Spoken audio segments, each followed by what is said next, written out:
మా కదంబమాల సభ్యులకి, యూట్యూబ్ వీక్షకులకి స్వాగతం అండి. సమాజంలో జరుగుతున్న కొన్ని విషయాల గురించి మంచి, చెడు ఏవైనా సరే నా అభిప్రాయాల్ని మీతో షేర్ చేసుకునే రోజు ఈరోజు.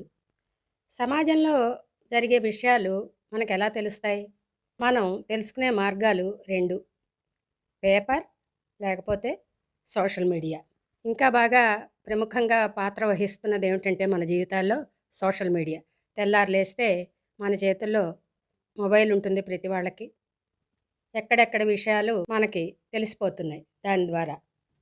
అయితే ఒక్కొక్కసారి కొన్ని వీడియోలు చూస్తుంటే బాధ కలుగుతుందండి. మనసు వికలమైపోతుంది. బుర్ర పాడైపోతుంది. ఆ మధ్య ఒక జంట హనీమూన్‌కెళ్ళి భర్తని హతమార్చిన భార్య. ఇప్పుడు పెళ్ళైన కొద్ది రోజుల్లోనే అల్లుడు, అదే అమ్మాయి భర్తని తల్లి కూతురు కలిసి ప్లాన్ చేసి చంపించేయడం.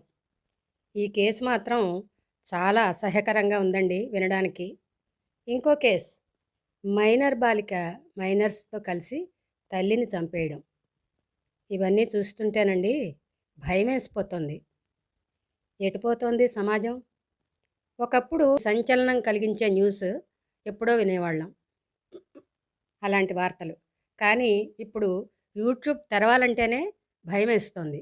నేను 2-3 రోజుల నుంచి చూస్తూనే ఉన్నా. కానీ నేను ఓపెన్ చేసి చూడలేదండి ఆ వార్తల్ని. ఎందుకంటే ఏముంటుంది? చంపేశారు అంటే ఏదో చండాలమే ఉంటుంది దాని వెనకాల అనేది నా మనసు పాడు చేసుకోవడం ఇష్టం లేక చూడలేదు. కానీ ఈరోజు ఈ 2 కేసుల గురించి నా అభిప్రాయాలు చెప్పాలనే ఉద్దేశంతో ఓపెన్ చేశానండి. మైనర్ అబ్బాయిలతో కలిసి మైనర్ బాలిక తల్లిని చంపేసింది చూడండి. ఆ రెండో కూతురు ఎంత బాగా చెప్తోందండి ఆ పిల్ల సీన్. ఆ అమ్మాయికి మంచి అవగాహన ఉంది. అక్క, అక్క బాయ్ ఫ్రెండ్, ఇంకో పిల్లాడు ఏదో చేస్తున్నారనేది ఆ అమ్మాయికి తెలుస్తూనే ఉంది. కానీ పాపం చిన్నపిల్ల కదా, అయోమయంలో పడిపోయిందనమాట. దీని మూలం ఇన్స్టాగ్రామ్లో అయిన పరిచయం, తెలియని వయసులో తప్పటడుగు, తల్లి కంట్రోల్ చేయబోయేటప్పటికి వైలెంట్గా బిహేవ్ చేయడం.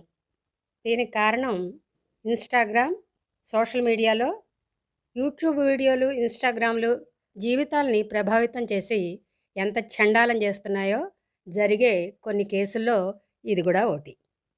దీనికి పరిష్కారమే లేదా? పిల్లల చేతుల్లోకి మొబైల్ ఇవ్వడం అనేది తల్లిదండ్రులు చేస్తున్న మొదటి తప్పేమో. అందుకనే వాళ్ళు ఇస్తున్నారు కాబట్టే ఈ తెలిసి తెలియని వయసులో జీవితాల్ని ఛిద్రం చేసుకుని ఆ తల్లిదండ్రులకే వేస్తున్నారు వాళ్ళు శిక్ష. అది తెలుసుకోవాలి ముందు. ఇంకో కేసు, పెళ్ళి క్యాన్సిల్ అయిపోయింది.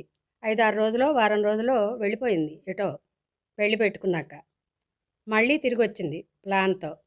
తల్లితో కలిసి అతన్ని చంపించేసిందనే వార్తలు ఇప్పటివరకు బయటకు వస్తున్నాయి బాగా బలంగా. కుటుంబాలు సక్రమంగా లేకపోతే, పెంపకం సరిగ్గా లేకపోతే తద్వారా వచ్చే అనర్థం ఇది.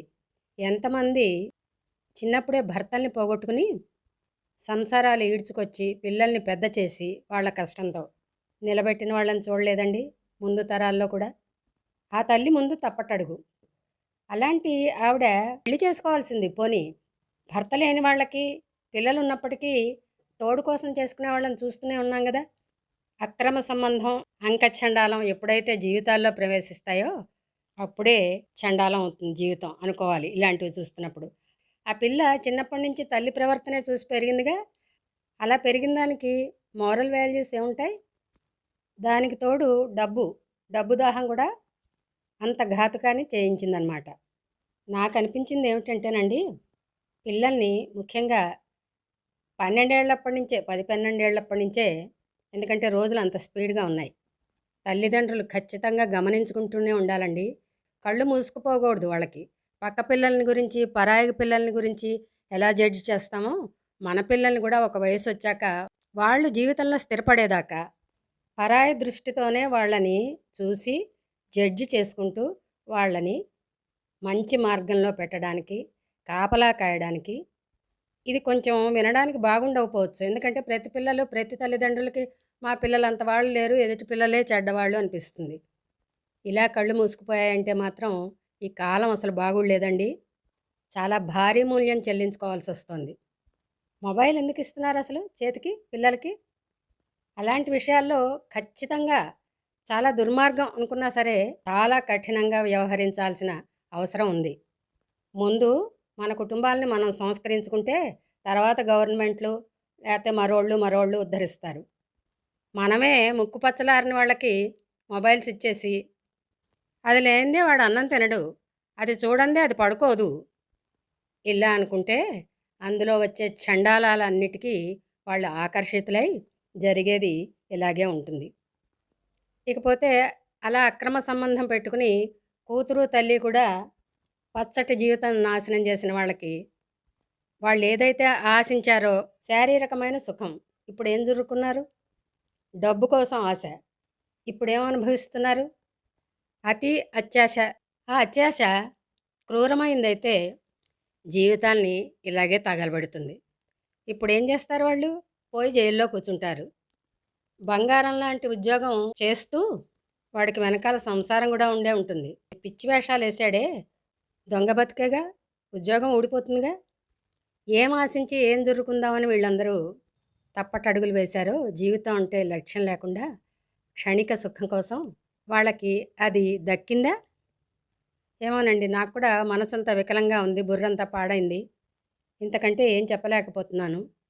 చట్టాలు సవరించాలి, వెంటనే ఇలాంటి వాళ్ళకి శిక్షలు పడాలి అనేది ఈ వీడియోల కింద జనాభిప్రాయం చూస్తూ ఉంటాను నేను. అదే అంటున్నారు.